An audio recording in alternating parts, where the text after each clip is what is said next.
tong right in front of us. Nakita niyo yan? Yung bundok na yan. Oo. Ang tawag dyan, part 2. Ngayon, Part- lahat ng pinapatay, hindi natural death.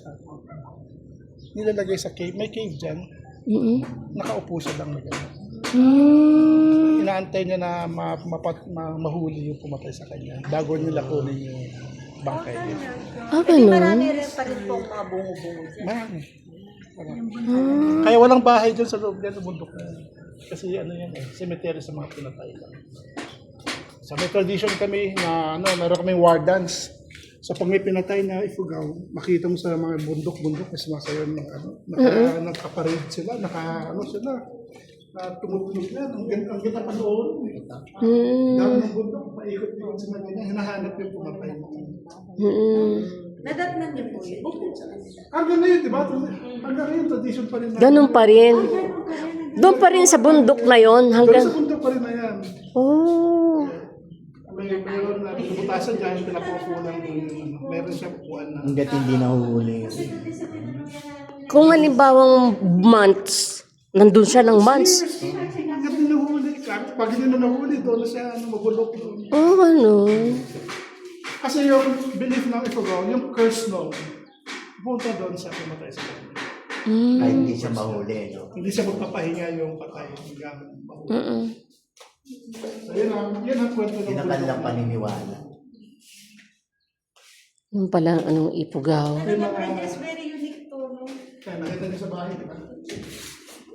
Ano ito? Parang bamboo? Or ano? Stick? Na wild yan, wild na. Wild bamboo stick, oh. Madadaanan niyo sa Santa Fe, maraming ganyan. Na nakulit na. Naka-roll na yun. Ito naman, mga earrings ng Ifugao. Opo. Pero yung mga kanilang, may significance yan. Mga sinusuot nila. Parang mga jewelries nila. Jewelries nila.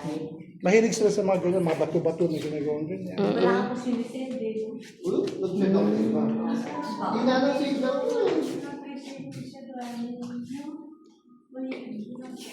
Ifugao Collections. Ano tong bato na to, Bro Jess? May mga gantong bato. Bato lang.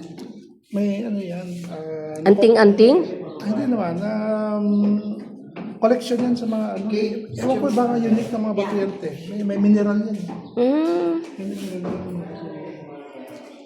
Binibenta natin nila mga yan. Oo, binibenta nila. Oh. Sterling silver. Mga silver naman to. Yan ang mga ginagawa dito sa, may bundok kami dito na gumagawa sila na gano'n sila dyan. Ng silver? Ibig sabihin, may silver mining ba dito? Meron po, may gold mining, may silver mining tayo dito. Galing, oh. Di ba, alam niyo yung Benguet, di ba? Rich yan. Oo, sa gold. Maraming mga nagmamayin dito. Ay, may kamay ni Bridges. 1, 2. Gold mining sila dyan. Kaya ako